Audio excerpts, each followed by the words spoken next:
Yeah, Jimmy Butler kind of landed on him. KD diagnosed with a right MCL sprain, and Woj is now reporting he could miss up to a month.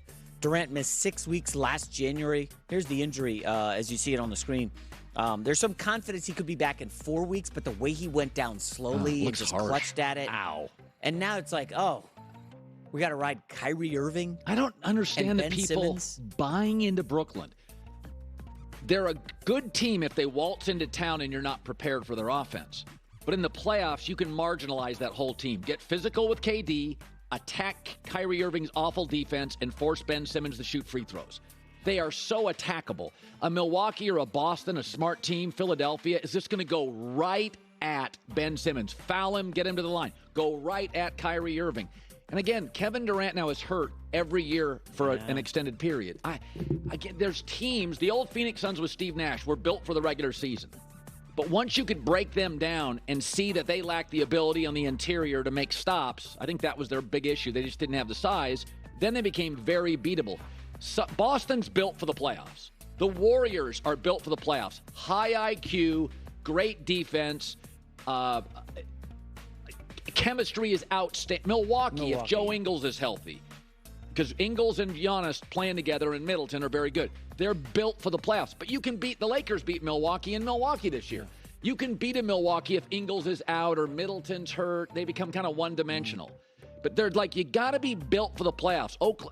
Brooklyn's not built for the postseason at all. Brooklyn got that coach bump. You know, in the NFL, when you fire a coach, the next week the team comes out awesome and they surprise everybody. So the Nets got that when they fired Nash. They come out and win, I think, 12 in a row, some insane number. Water's going to find its level here. I'm not buying what this Nets team is I think there's three teams that can win the championship. Warriors, Celtics, Bucks. The Bucks. You haven't mentioned the 76ers. I don't trust them. I just don't trust them. I think they have talent. Don't trust them. Milwaukee's got an issue with Middleton now. Middleton and Ingles. If you go look at the analytics on Ingles, Giannis, when they play together, their offensive efficiency is through the roof. But Ingles, off an injury. Middleton banged up. So if they're healthy, you can write it down right now. Milwaukee, Boston, Eastern Conference Final. It's a 75% bet. And in the West, Warriors, Lakers in the conference finals? No, Lakers aren't sniffing it. Not sniffing. LeBron chirping this week. You like that? Love it. Chirps all the time. Lakers, Mavs on my birthday. Big game. I will be there. Way to go. Yes. J-Mac with the news. Well, that's the news. And thanks for stopping by. The Herd Lie News. There's a lot of talk. So the draft order for the top 10. There's against Michigan. Michigan really lost the game. Outplayed them, outgamed them. Out time of possession, more first downs. Michigan just booted it. And in the end, after an emotional win, TCU was left completely outmanned by Georgia. It should be noted, if you go to the last 5 recruiting classes for Georgia, 3rd, 4th, 1st, 2nd, 1st. If you go to the last 5 recruiting classes for TCU, they're usually in the 40s and 50s. The college football national champion is crowned in December and in February, National Signing Day.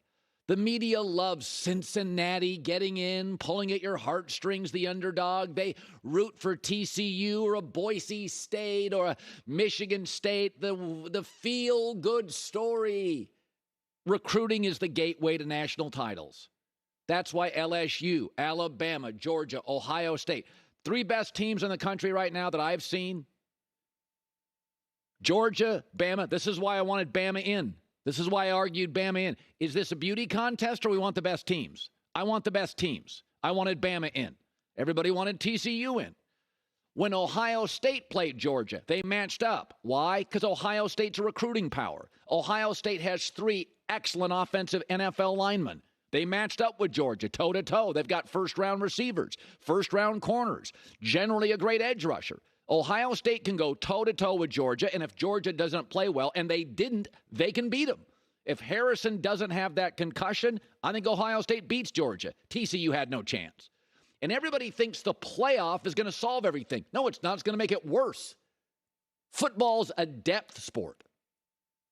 College basketball, if you land the best high school player in the country, you can make the Sweet 16. You need layers and transfer portals and multiple top 10 classes to compete with Georgia.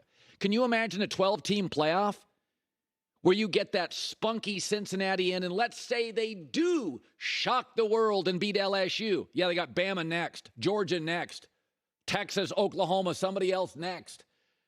Everybody thinks this playoff is going to be great for the little guy. No, it's not. It's like we used to think milk was wonderful. Now we make milk out of anything but dairy, nuts, oats. The opposite is true. Everybody thinks the playoff will help the underdog. It'll embarrass the underdog because now you'll have to win another game and another game and another game against an NFL-stacked Southern roster or Ohio State or Notre Dame recruits, and I think USC is coming and Oklahoma's always viable. But everybody's absolutely sure that this 12th playoff team, they're gonna get boat raced by the SEC. Depth is crucial.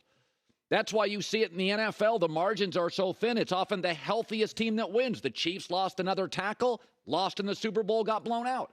The healthiest team often wins because the margins are close. And in the SEC, the difference between an LSU and a Bama and a Georgia next year with Brian Kelly now at LSU going to be razor thin. The healthiest team's going to win. You know who's not going to win in the playoff? The heart-tugging underdog story that may pull off an upset and empty their emotional bag. But then they'd have to beat 3 more powerhouses to get there. Now's the closest way for the little guy to get in. TCU did. But you saw how they stacked up. So this idea, this media narrative about, oh, we love the Boise States. I don't. Boise State, go play up in Boise. That's fantastic. You know who I want my national championship? NFL bodies. I want Ohio State in. I want Michigan's. I want Georgia. I want LSU. I want Bama. I don't care about the story. I care about the football. And last night is the issue I have with the sport. Everybody in the world with a functional brain knows that TCU doesn't have the NFL bodies to play Georgia. It's a great story. It's not a great team. But Michigan played like crap. Michigan, Georgia would have won. But it would have been competitive. Michigan's got great O-lines and great backs and NFL bodies. But, sometimes it just cracks me up. What you think is true. Milk does a body good. I don't know. They're making it out of oats and nuts now. I don't think it's that great. I get sick when I drink milk. I don't know. I know a bunch of people that are like, can't handle milk. I don't know anybody that says, oats make me sick. Just saying. J-Mac with the news. No. Turn on the news.